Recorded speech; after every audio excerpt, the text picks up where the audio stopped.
रावण के जन्म की कथा एक। जब श्री राम अयोध्या में राज्य करने लगे तब एक दिन समस्त ऋषि मुनि श्री रघुनाथ जी का अभिनंदन करने के लिए अयोध्यापुरी में आए। श्री रामचंद्र जी ने उन सबका यथोचित सत्कार किया।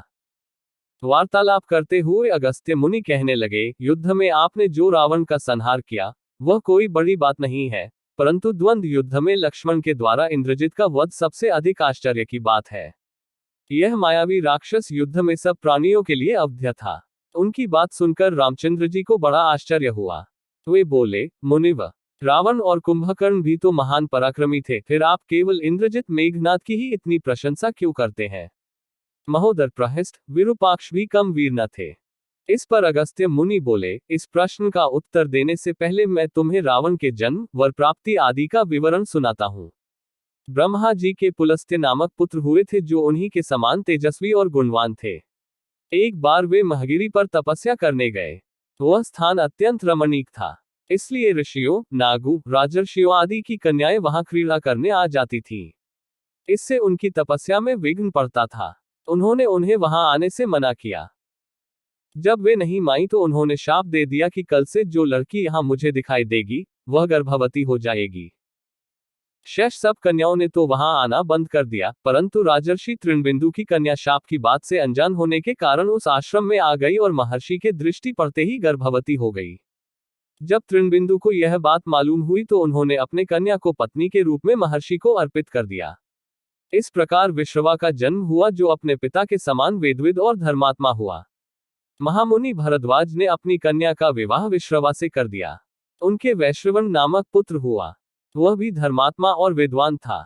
उसने भारी तपस्या करके ब्रह्मा जी को प्रसन्न किया और यम, इंद्र तथा वरुण के सदृश लोकपाल का पद पाया। फिर उसने त्रिकूट पर्वत पर बसी लंका को अपना निवास स्थान बनाया और राक्षसों पर राज्य करने लगा। श्री राम ने आश्चर्य से पूछा, तो क्या कुबेर और रावण से भी पहले लंका में मांसभक्षी राक्षस रहते थे? फिर उनका पूर्वज कौन था? यह सुनने के लिए मुझे कौतूहल हो रहा है। तब अगस्त्य जी बोले, पूर्वकाल में ब्रह्मा जी ने अनेक जल जंतु बनाए और उनसे समुद्र के जल की रक्षा करने के लिए कहा।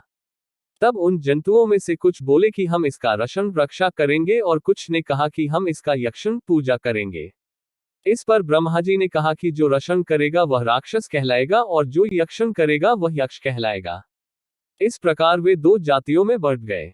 राक्षसों में हेती और प्रहेती दो भाई थे। प्रहेती तपस्या करने चला गया, परंतु हेती ने भया से विवाह किया जिससे उसके विद्युतकेश नामक पुत्र उत्पन्न हुआ। विद्युतकेश के सुकेश नामक पराक्रमी पुत्र हुआ।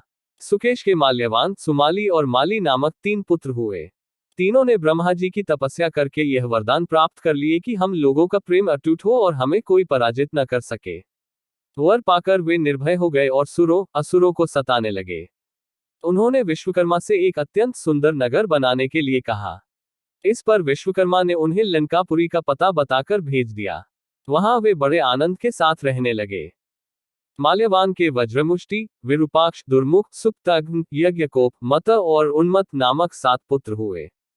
सुमाली के प्रहस्त्र, अकंपन, विकट, कालिकामुख, धूम्राक्ष, दंड, सुपार्श्व, सहनादि, प्रधस एवं भारकर्ण नाम के 10 पुत्र हुए। माली के अनल, अनिल, हर और संपाति नामक 4 पुत्र हुए। ये सब बलवान और दुष्ट प्रकृति होने के कारण ऋषि मुनियों को कष्ट दिया करते थे। उनके कष्टों से दुखी होकर ऋषि मुनिगण जब भगवान विष्णु की शरण में गए तो उन्होंने आश्वासन दिया कि हे ऋषियों, मैं इन दुष्टों का अवश्य ही नाश करूंगा। जब राक्षसों को विष्णु के इस आश्वासन की सूचना मिली तो वे सब मंत्रणा करके संगठित हो माली के सेनापतित्व में इंद्रलोक पर आक्रमण करने के लिए चल पड़े। समाचार पाकर भगवान विष्णु ने अपने अस्त्र शस्त्र संभाले और राक्षसों का संहार करने लगे। सेनापति माली सहित बहुत से राक्षस मारे गए और शेष लंका की ओर भाग गए। जब भागते हुए राक्षसों का भी नारायण संहार करने लगे तो माल्यवान क्रुद्ध होकर युद्धभूमि में लौट पड़ा। भगवान विष्णु के हाथों अंत में वह भी काल का ग्रास बना। शेष बचे हुए राक्षस सुमाली के नेतृत्व में लंका को त्याग कर पाताल में जा बसे और लंका पर कुबेर का राज्य स्थापित हुआ। अब मैं तुम्हें रावण के जन्म की कथा सुनाता हूँ। राक्षसों के विनाश से दुखी होकर सुमाली ने अपनी पुत्री कैशी से कहा कि पुत्री, राक्षस वंश के कल्याण के लिए मैं चाहता हूं कि तुम परम पराक्रमी महर्षि विश्रवा के पास जाकर उनसे पुत्र प्राप्त करो। वही पुत्र हम राक्षसों की देवताओं से रक्षा कर सकता है।